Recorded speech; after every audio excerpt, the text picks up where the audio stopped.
Welcome into the Locked On Knicks podcast. A winless weekend for the New York Knicks.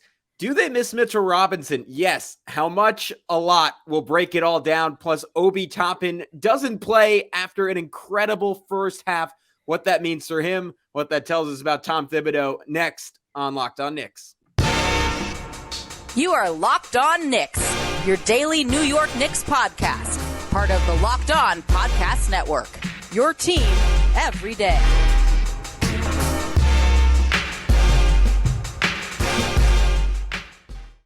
You are Locked On Knicks, and today's episode is brought to you by PrizePicks. First-time users can receive a 100% instant deposit match up to $100 with promo code Locked On. That's PrizePicks.com, promo code Locked On. I want to thank you for making Locked On Knicks your first listen today and every day. If you weren't aware, you should be, because we say it a lot. But let's say you're here for the first time. We are now available on all platforms, and that includes on YouTube. But if you haven't already, I'd be shocked if you haven't already. But if you haven't already, please go throw us a subscription. It is a big help to us, and it makes sure that you never, ever miss a video. But who's talking to you? I am Gavin, Schall, your favorite play-by-play broadcaster's favorite play-by-play broadcaster. He's Alex Wolfe, editor-in-chief of the Strickland, the greatest Knicks website in the whole wide world. Alex, not a great weekend for the New York Knicks as they fall 139 to 124 against the Atlanta Hawks. That is not an overtime score. That was 139 points scored by the Hawks in regulation. And then they lose a brutal one tonight, 125 to 116 against the Toronto Raptors, falling to 1-3 in the season series against the Raptors in their final meeting during the regular season.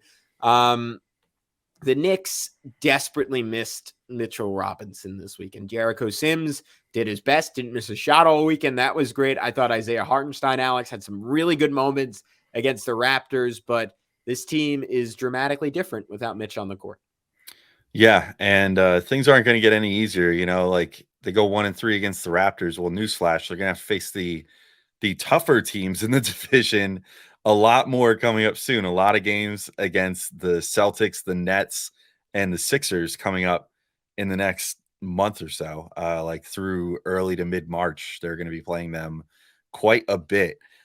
So yeah, it was an ugly weekend, and they really did miss Mitch a ton. I mean, I like Jericho Sims on paper. The stats look pretty good, but there's just such a huge difference in having Mitchell Robinson start a game and the impact that he has on the defensive end versus having Jericho Sims start a game and the impact that he has on a game defensively. I mean, he has moments of brilliance rebounding the ball, and yet other times where, especially against the Raptors, I would have expected him to feast more, and he didn't really against that team, considering that's a team that doesn't really play a traditional center, and it should not be as good rebounding the ball as they are against the Knicks, but they just kind of always seem to swarm to the rebounds, which the Knicks just seemed not quite as interested in doing as has been the case against the Raptors.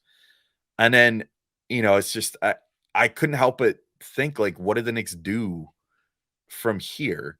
Because, you could have maybe talked yourself into, all right, well, maybe they'll be able to make things work without Mitch. And, it's like, all right, they've got a couple teams in the Hawks and the Raptors that are not having the seasons maybe that they thought that they would coming into this year. And maybe you can, kind of pull yourself up and win these games. And yet they just, especially down the stretch of the games when that sort of Mitch defense, defending the rim and getting those key rebounds and everything would be so key, was when things fell apart for the Knicks in those two games. It really, I don't know what the answer is going to be for these. What is it? It was pretty ambiguous, right? Isn't it like 3 to 6 weeks is his timetable for coming back or something like that? Yeah, so he'll be checked up in 3 weeks, basically. Yeah. Which generally, like, based on the Obi timeline, means like it'll be another like 2 weeks after that he comes back. I mean, it's going to be a brutal stretch until he gets back in that case. And, they got to figure something out here, because I don't see this where, like, I think they'd have to look for a trade or something at this point to try to shore up the front line, because otherwise they need someone that can at least come close to replicating what Mitch can do if they want to succeed with him out, because otherwise we're going to be for a lot of really high scores and a lot of really rough outcomes if things continue the way they are right now. Yeah, so Mitchell Robinson, the advanced stats, like you would think it would be Jalen Brunson, you would think it would be Julius Randle, but the numbers paint Mitchell Robinson as the single most indispensable player on the Knicks. The last guy they could afford to lose, Alex. They are 11 points per 100 possessions better with him on the court this year than when he's off the court. That is worth, according to Cleaning the Glass, 26 wins. They play like a 59 win team when he's on the court. They play like a 53 win team when he's off the court. So last year they would have been the number 1 seed in the Eastern Conference with him on the court. They would have been out of the playoffs with him not on the court. So that is significant, obviously, and it's not. And our friend Jonathan Macri at Knicks Film School did a great job outlining this in his newsletter last week. It's not in all the ways you expect. Teams, weirdly enough, actually shoot better at the rim when Mitch is on the court, and you look at that initially. And say, all right, that's weird. Like, is that just a volume thing? And they also take more shots at the rim when Mitch is on the court. The difference is, at least as the theory goes, that the Knicks can press up to 3-point shooters when Mitchell Robinson is protecting the rim, saying like, hey, like if they have to go to the basket, like, and Mitch has to be a one-man army there, as we've seen him do all year long, like they're going to be in for a challenge. And this year, teams are shooting 5.4% better from 3-point range when Mitchell Robinson is on the court than when he's off. That is in the 81st percentile in the entire NBA in terms of difference. And the difference, it's not just defense. They're 5.5 points better offensively when he's on the court. They're 5.4 points better defensively when he's on the court. And I think, I mean, I'm throwing a lot of numbers at you guys, but those all bear out if you watch the games. I mean, I think you saw in the Hawks game, the thing that kind of irked me was DeJounte Murray getting to the middle of the floor over and over and over again. And it felt like that was Tom Thibodeau. And this, like, look, I have a lot to criticize this weekend on Tom Thibodeau. This isn't like, it just sort of felt like an inevitability. He was like, all right, we have to concede something. If we're going to give Ihart and Sims extra help at the rim, if we're going to press up on their 3-point shooters and try to not let Trae Young, try to not let Bogdanovich, DeAndre Hunter all go off, we'll concede the mid-range. And DeJounte Murray, man, I mean, some of it was tough shot making, Alex, but he completely picked them apart. Finished 14 for 25, and that was just with one made three. He shot 13 for 21 from 2-point range. So I thought that was pretty emblematic. I thought the Raptors' offensive rebounding was a good example of what happens when Mitchell Robinson's not in the game. 17 in this one. And look, the Raptors have done that every time they played the Knicks, so that always would be a problem. But even when people critique Mitch for his defensive rebounding, the Knicks still significantly better rebounding team when he's on the court than when he's off the court. So we could go over it. There's a million ways that Mitchell Robinson makes a difference, but this team is, I mean, this could all fall apart without Mitch. Yeah, it really could. And again, I just find myself wondering what the solution will be. I don't think the solution is on the roster, obviously. You know, I think we'll probably talk about it in the next segment a little bit, but you know, maybe the solution is saying, hey, let's at least give the Randall and Obi thing a shot a little bit, because otherwise, like, just Hartenstein and Sims just cannot give you what Mitch can in either the rebounding department or the shot contest department. So, you know, what's the point of committing basically all of your center minutes to those guys if they can't turn in a and even like an 80% replica of Mitchell Robinson? Like, I think that Sims struggles to even hit a 30% replica of Mitchell Robinson, and that's not a knock on Sims. It's just, as you said, the stats paint Mitch as maybe the most statistically significant player on this team from an advanced stats perspective, and from an impacting the game perspective. And, you know, I think it led to so many backbreaking plays for the Knicks in this game. Like, there's one play that stands out in my mind where the Raptors generated a second chance on a rebound where I just saw myself being like, if Mitch was in the game, he would have gotten that. And instead, it becomes a second chance. They get it out to Gary Trent Jr., who gets a wide open three. And honestly, had Trent hit more of the wide open threes that were generated by the offensive rebounds, like, the Raptors could have blown the Knicks out of the water sooner than they did, because he was getting tons of open looks by these second chance opportunities, even though they were playing, you know, Barnes, Siakam, Chris Boucher. I don't even think that Koloko didn't even hit the floor in this one, and Koloko had played in the previous matchup. That's like the closest thing that the Raptors have to a, traditional big man. And yet they still just like were working the Knicks on the offensive glass in this game. They end up with, I think, what was 17. 17 offensive boards. Yeah. In this one. And also out rebounded the Knicks did not quite out rebound the Knicks in general, but came close enough, which, when they're making shots as well as they were too, you can't afford to have the rebounding advantage be only a 2 rebound advantage when you're just not scoring the ball as well as that team. But Gavin, I think this dovetails pretty nicely in the discussion that we want to have, which is particularly in the Raptors game, Obi Toppin seemed to have found himself again and yet could not find the floor. So we'll talk about that in just a second. But did you want to perhaps let people know our favorite daily fantasy game before we get into that? Yeah, it's of course. There's only one place to go, Alex. It's PrizePicks. Tomorrow night, when the Knicks are back in action against the Cleveland Cavaliers, I'm going to take RJ Barrett, who's on. We're going to get to this, I promise. On quite the hot streak, over 24.5 points. RJ keeps on cooking. I'm taking Julius Randle, man, over 14 rebounds. Like how automatic is that of late? I'm taking Jalen Brunson on a bounce back game, passing the ball, over 5.5 assists. So how does it all work? All you have to do is pick 2 to 6 players, and if they go score more or less than their PrizePicks projection, you can win up to 25 times your money on any entry. So there's no competing against other people. Like, the experts out there, the guys who just have that edge of having lived in their mom's basement the last 20 years and just they got spreadsheets. They know how Excel works. You're not going to compete with those guys. You don't have to on PrizePicks. It's just you versus the projections available.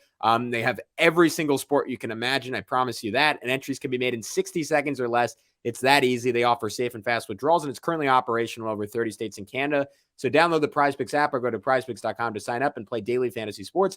First-time users can receive a 100% instant deposit match up to $100 with promo code LOCKEDON. If you deposit $100, PrizePicks will give you $100. If you deposit $50, PrizePicks will give you $50. Don't forget to enter promo code LOCKEDON and sign up for an instant deposit match up to $100. Alex, as we're back on the Locked On Knicks podcast, I want to get into Obi Toppin in just a sec, but I had 2 or 3 more thoughts on the Mitchell Robinson thing, because I think you were getting at this. There's such a cascading effect to him being out defensively, and I think one of the obvious ones, and like one of the clearest problems the Knicks had when they were a bottom 5 defense in the early part of their season, even when Mitch was playing, but also we got to note that Mitch missed a pretty significant chunk of games earlier this year, and that contributed to that low rating, is they already have a tendency to overhelp even when Mitch is out there.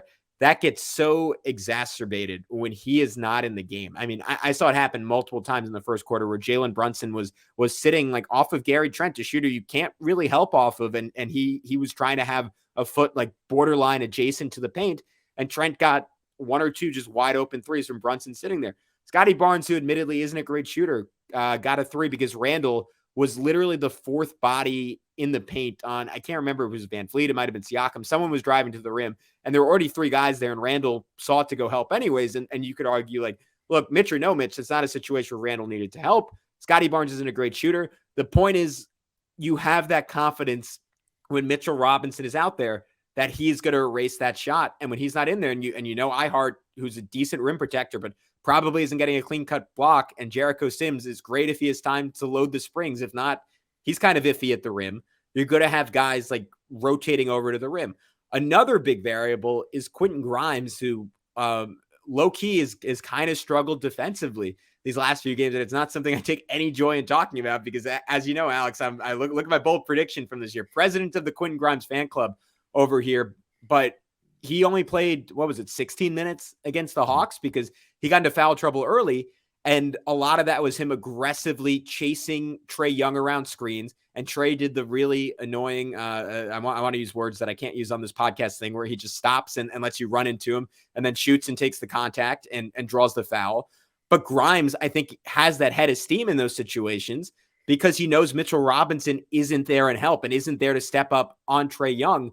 And Tibbs, to many people's chagrin, doesn't really vary up his screen, not his screens, his schemes on screens with Hartenstein and Sims in the game. And they're still playing drop. And for Sims in particular, like, he's much better when he comes up to the level generally. And you're conceding shots that you don't concede when Mitch is in there because Grimes and Mitch, Alex, just have such good chemistry in terms of that dance on the pick and roll. And Mitch knows exactly the balance at this point to play of like how much I can step up and how much I can recover to the rim. And part of that is experience and basketball IQ that he has over the other two centers. But part of it is just that he's a 7'1" freak with crazy long arms who can jump a million feet up in the air. And that gives him a little bit more wiggle room and a little bit more leeway than the other centers have on those plays. And it wasn't just a Hawks game. Fred VanVleet dropped 14 points on Grimes in this first quarter. And a lot of it was Grimes was going under screens. And everyone in the Knicks was going under screens on VanVleet because they wanted to wall off the paint without Mitchell Robinson.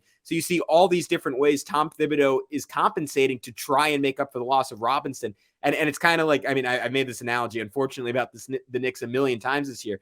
But it's like the boat like springs a leak and you plug it up and then just 2, 3, 4 more leaks pop up immediately and you can't plug all the holes. And I think we're going to see that over and over and over again for the Knicks until Mitchell Robinson comes back.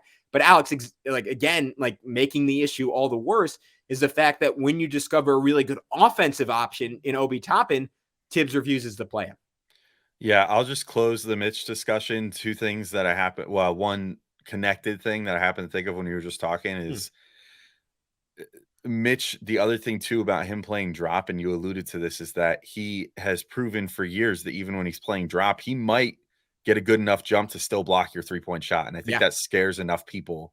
Whereas Sims, you could see, is so confused when he's playing drop because I think his natural inclination, and he got to do this when he was playing the 4, which is probably why we saw some of his better, like those weirdly good couple weeks with him and Hartenstein as the 4 and 5, was because he was getting to stick to guys more when he was the quote unquote 4 on the floor and would get to stick on the perimeter where he's actually quite a bit better as like a man defender. He's sort of like Randall in that regard, where he's better if you let him just stick to his man than try to have him play drop coverage, because he just doesn't seem to, he definitely doesn't have, he has the springs to get up, but he doesn't have the blocking ability that a Mitch does, you know, to truly scare somebody if he's in drop and they go to pull up for 3 and he jumps at it.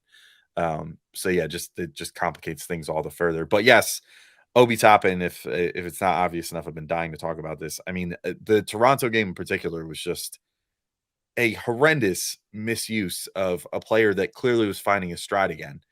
And I don't understand it. I mean, it almost is starting to feel like Obi is like destined for the same fate as Cam Reddish apparently now, where I guess they're just going to like play him as little as humanly possible to try to keep him healthy for a trade or something, because I don't know how you can have a guy score 14 points in 10 and a half minutes and be like, no, I don't need more of that today against a team without good size, when we're like not really standing out on the rebounds anyway, when, you know, we clearly need some offensive punch to, you know, make this comeback or whatever. Obi basically single-handedly led the comeback in the first half for the Knicks and made things interesting going into the second half, and then saw how much time did he even get in the second half? It can't have been more than like he played something 3 minutes. It was 3 the minutes first 3 minutes of the fourth, right? Yeah, just absolute insanity. And I mean, even in the first half, he was playing so well, and yet Tibbs's stubborn necessity to get Julius Randle back in when he wanted to get him in made him say, oh, well, there's no way that I could keep a guy in that's just made 4 out of 5 threes in the last like 4 minutes or whatever. I have to sub him out because it's time for Julius Randle to come back in. And it's just one of those one of a million moments over the last few years where you just look at what Tibbs does and you say, like, how are you so single-minded in your approach to how you coach a very open-minded game? Like, basketball is maybe one of the most like we're not talking about mid-game in baseball here saying like, hey, outfielder, you know, come play shortstop.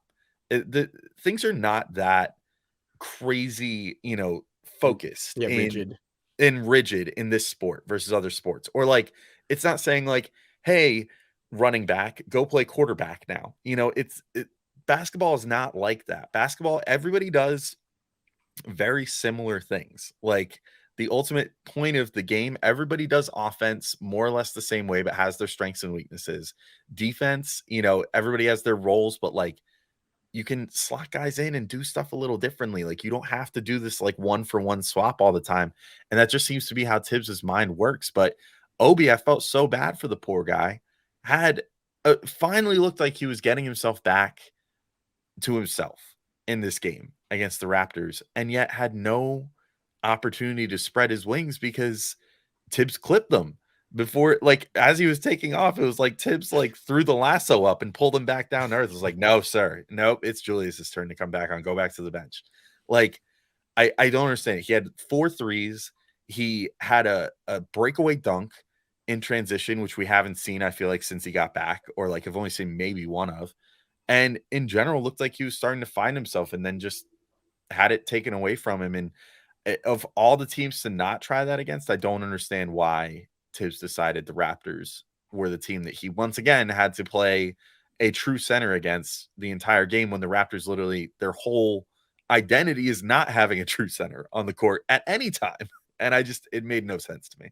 Yeah, and there's diminishing returns when you don't have Mitchell Robinson, right? Because if it's one thing to say, all right, we're cutting Obi's minutes so we can get Mitch out there, and with all the stats I just threw out there, you got to say, all right, like, Mitch, arguably most important player on this team. You got to play him. He's not here. So why not be really good at offense if the defense is going to have its struggles anyways?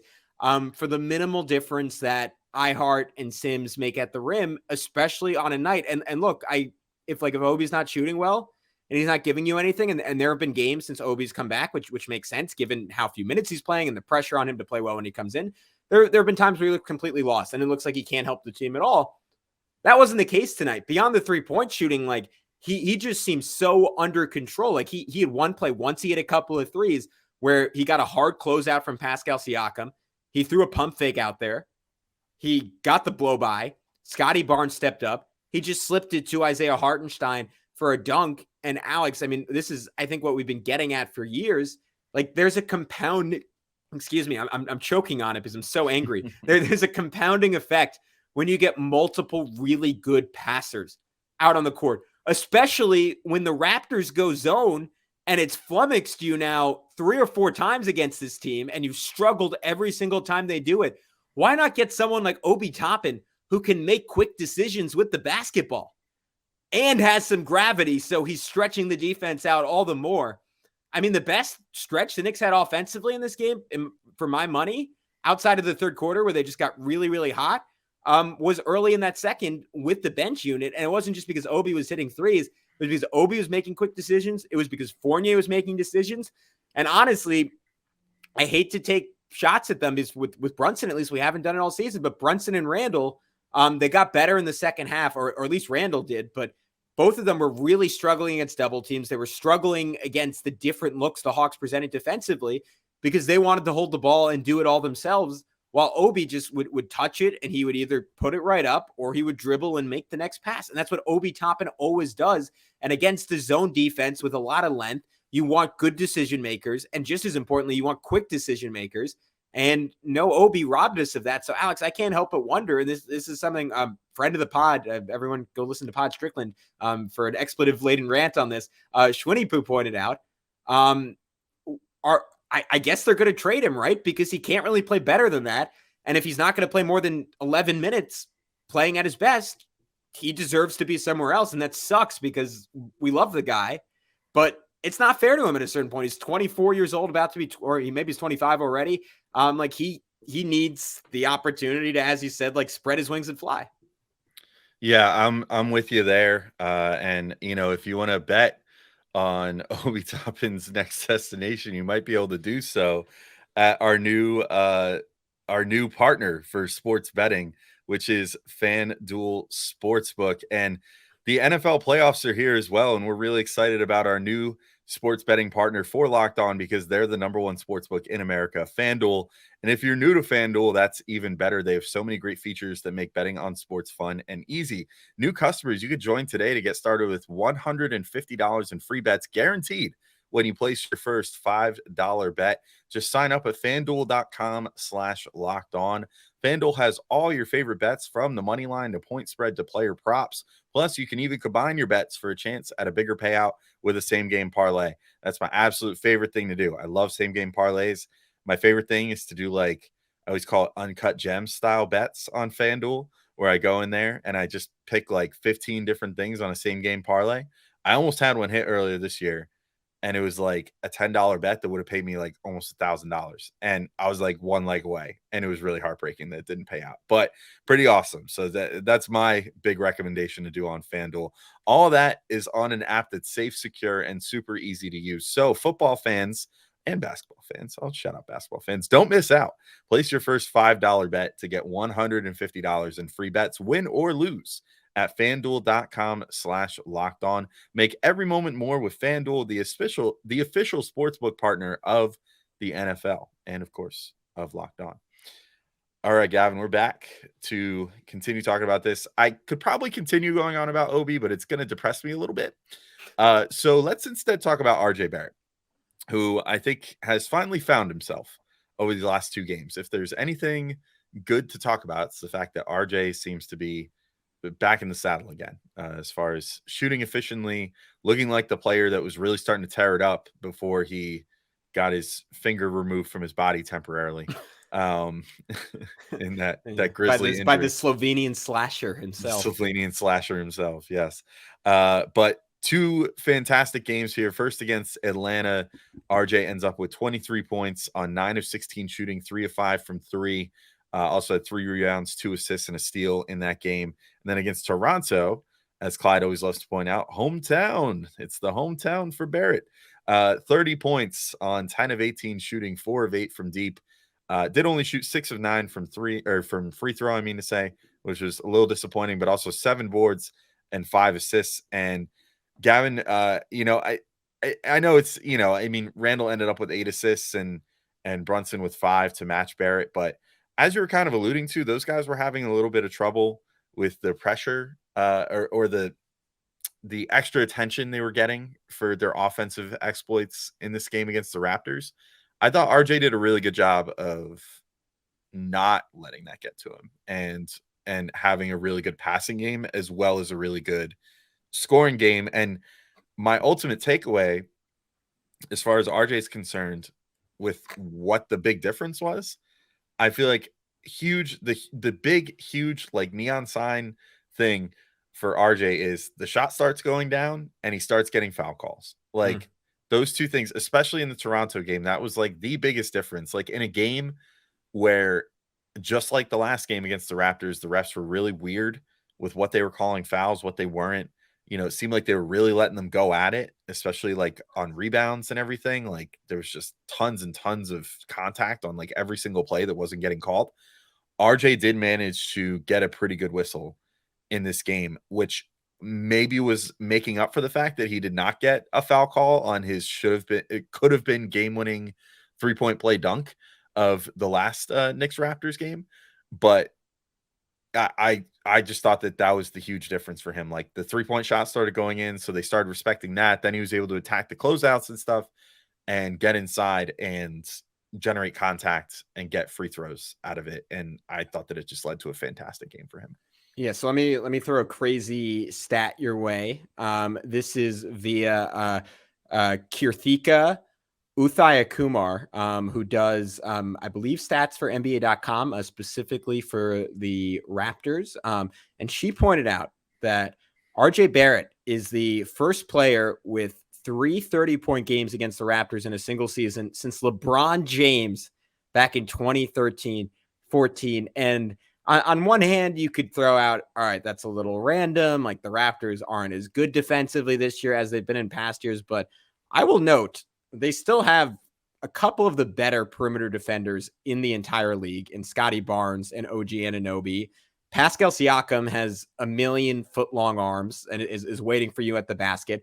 Fred VanVleet is being an annoying little gnat, who I would absolutely love if he was on the New York Knicks, and just poking and prodding at the ball the whole time. And for RJ to do that against his hometown team, that screams star to me. Almost like you could throw the stats out there. We could throw the inefficiency from early in the season, anything else. Like him stepping up in those games that should be the highest pressure for him specifically is incredibly encouraging to me. And the other thing that's incredibly encouraging to me for a guy who has absolutely struggled finishing at the rim at points in his career, earlier this year specifically, it felt like he was shooting something like 8% on floaters. Like they would always find a way to not go in. And his ability to just hit those little push shots, like it's almost like he monstered Isaiah Hartenstein at some point in the last few weeks, which makes sense given that Hartenstein never makes those shots anymore. He feels automatic on those shots now. And it's, I can't quite put my finger on it. Our friend on Twitter, DP, I believe it's at Captain Pearl. Hopefully I'm getting that right. Noted that a lot of RJ's floaters now are a full stop before a pivot or a jump hook. This is a direct quote from him. He's taken almost no one-footed floaters recently, and it's worked great. He's been so much more efficient, and that is kind of what I'm noticing too. He just seems much more under control on those types of plays. And even on his threes, it feels like his balance is better. It feels like earlier this season, he was being sped up and he was kind of letting the defense or his need to take a shot after not taking one for a while dictate how he was playing and what he was doing. And now it feels like he's the one doing the dictating. And maybe that's just him feeling healthier, feeling like he's in better shape.